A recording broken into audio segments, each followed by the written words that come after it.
अस्सलाम वालेकुम जी, मैं हूं जुशान और आप सभी का हमारे चैनल पे स्वागत है। दोस्तों वेलकम हो चुका है। तो भाई साहब, नाम है एडन मार्करम। पहली इनिंग में होते हैं फेल। पहली इनिंग में इनका फेलियर आता है तो लोग सोशल मीडिया पे ये कहना शुरू हो जाते हैं कि भाई मार्करम को अब जो है वो साइड लाइन कर देना चाहिए। काफी फेलियर्स बर्दाश्त कर चुका है साउथ अफ्रीका इनके। और जब मैंने इनको कहा था कि ये साउथ अफ्रीकन टीम की बैकबोन है, मतलब इनके ऊपर साउथ अफ्रीका की बैटिंग बैंक करती है, तो जनाब बहुत से लोगों ने आके मुझे कमेंट में कहा कि यार ये अब तू क्या कह रहा है भाई, तुझे क्रिकेट का पता ही क्या है, कौन सी बैकबोन, ये तो खेलता ही नहीं है, इसकी तो परफॉर्मेंसेज ही नहीं है। मतलब इस तरह से ना भाग भाग कर लोग आए हैं कि देखो भाई ये हो गया वो हो गया।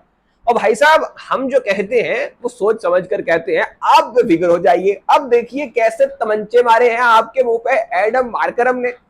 एडन मार्करम भाई वो लोडा जो इस वक्त, मतलब कल तक जिसको कोई लिफ्ट नहीं करवा रहा था, आज वो बंदा सुपरस्टार बना हुआ है सोशल मीडिया पे। लॉर्ड्स के मैदान में ऑस्ट्रेलिया के खिलाफ फाइनल मैच में भाई, मतलब रिकॉर्ड्स पर रिकॉर्ड्स, रिकॉर्ड्स पे रिकॉर्ड्स बनाए जा रहा है बंदा। ऑस्ट्रेलिया के खिलाफ फाइनल मैच में सेंचुरी बनाने वाला तीसरा बंदा खिलाड़ी बन चुका है भाई। तीसरा खिलाड़ी है जिसने ऑस्ट्रेलिया के खिलाफ किसी आईसीसी इवेंट के फाइनल में सेंचुरी बना दी है। मतलब कमाल है यार, ऐसा ऐसे कोई मर्दे मुजाहिद आए ही नहीं जिन्होंने ऑस्ट्रेलिया को मारा हो फाइनल्स में।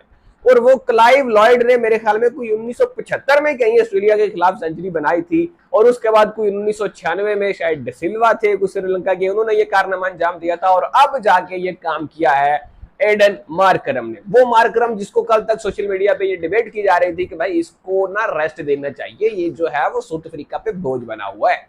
वो मार्करम ने मार मार के बुरा हाल कर दिया भाई ऑस्ट्रेलियन बॉलर्स का। क्या भाई, वो पैट कमिंस बेचारा सर पकड़ के बैठा हुआ है। जो जो हरबा वो आजमा सकता था उसने आजमा लिया, जितना वो जोर लगा सकता था उसने लगा लिया।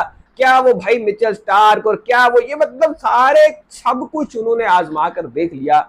लेकिन अब हालत ये है कि फिर भी कामयाबी नहीं मिलके दे रही। ना मेरा दोस्त टेम्बा बबूमा हट रहा है और ना मेरा दोस्त एडन मार्करम हट रहा है।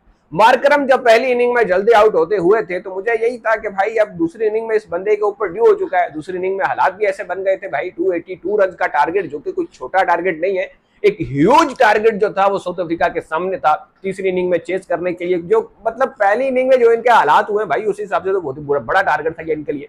ये टारगेट चेज करना कहीं से भी आसान नहीं था और अभी भी आसान नहीं है भाई। मैं अभी भी रिलैक्स नहीं होगा, मैं अभी भी साउथ अफ्रीका पे भरोसा नहीं कर सकता। 69 रन अभी भी रिक्वायर्ड है और अफ्रीका वालों का कुछ भरोसा नहीं है। ये चाहे तो इसी में 8 विकेट्स लेकर चले जाए। ये जिस तरह से चोक करते हैं भाई, मैं तो डरता हूं इनसे। 30 गेंदों पे 30 रन चाहिए थे। T20 वर्ल्ड कप का फाइनल था, बारबाडोस का मैदान था, सामने इंडिया की टीम थी, और जो हाल वहां पे इन्होंने किए थे ना, मतलब यार झोली में आया हुआ मैच इन्होंने उठा के इंडिया को दे दिया था।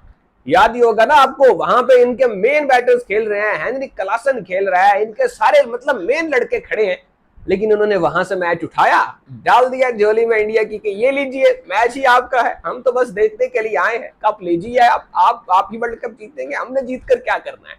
इसी तरह की सिचुएशन एक बार फिर से आ चुकी है। 69 रन रिक्वायर्ड हैं, 8 खिलाड़ी इनके हाथ में है। दी ग्रेट टेम्बा बबूमा भी इस वक्त क्रीज पर मौजूद है, और अब आगे क्या होगा ये तो वक्त ही बताएगा। लेकिन दोस्तों यहाँ पे हालात जो हैं वो अब ऐसे बन जाने चाहिए, अब ऐसा होना चाहिए कि साउथ अफ्रीका को हर सूरत में ये मैच जीतना चाहिए, चाहे उसकी कीमत कुछ भी हो। मैं यही कहूंगा कि भाई अफ्रीका वालों, जीत जाओ जीत जाओ, मिन्नत वाली गल है, हुण तुहाडे नाल मैच जीत जाओगे तां ही फायदे विच रहोगे। अदरवाइज ये मतलब ऐसा, मतलब ऐसे चलेगा नहीं ना, आपको हर हाल में जीतना ही पड़ेगा, वरना मार्करम की सेंचुरी रायगां चली जाएगी। खैर मैं बात ये कर रहा था कि भाई जब पहली इनिंग में एडन मार्करम फेल हुए थे तो मुझे यही था कि भाई अब दूसरी इनिंग में इस बंदे को परफॉर्म करना ही पड़ेगा, अदरवाइज अफ्रीका का सर्वाइवल इतना आसान नहीं होने वाला इस फाइनल मैच में।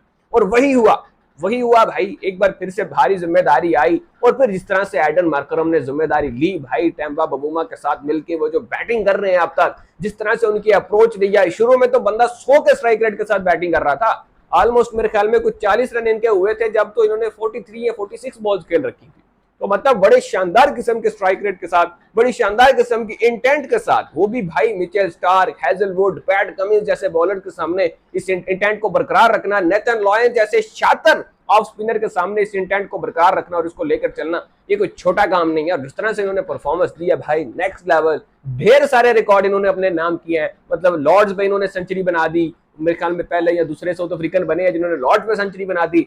फिर को मेरे ख्याल में पहले अफ्रीकन बने हैं जिन्होंने भाई फाइनल मैच में, आईसीसी इवेंट के फाइनल में सेंचुरी बना दी। मतलब भाई साहब को ढेर सारी रिकॉर्ड है जो मिल मिला के इनके नाम अब डाल चुके हैं। और मैं मैच के बाद ही आपको वो पूरी रिकॉर्ड की लिस्ट बना के ना फिर बताऊंगा कि भाई ये रिकॉर्ड इस बंदे का नाम, ये रिकॉर्ड भी इस बंदे के नाम, ये रिकॉर्ड भी इस बंदे के नाम। लेकिन अनबिलीवेबल किस्म की इनिंग, अनबिलीवेबल किस्म की बैटिंग। लेकिन जॉब अभी डन नहीं हुई है, काम अभी खत्म नहीं हुआ है दोस्तों, अभी भी वक्त बाकी है। अभी भी 69 रन का ट्रेल बाकी है, 69 रन टू विन अभी भी रहते हैं।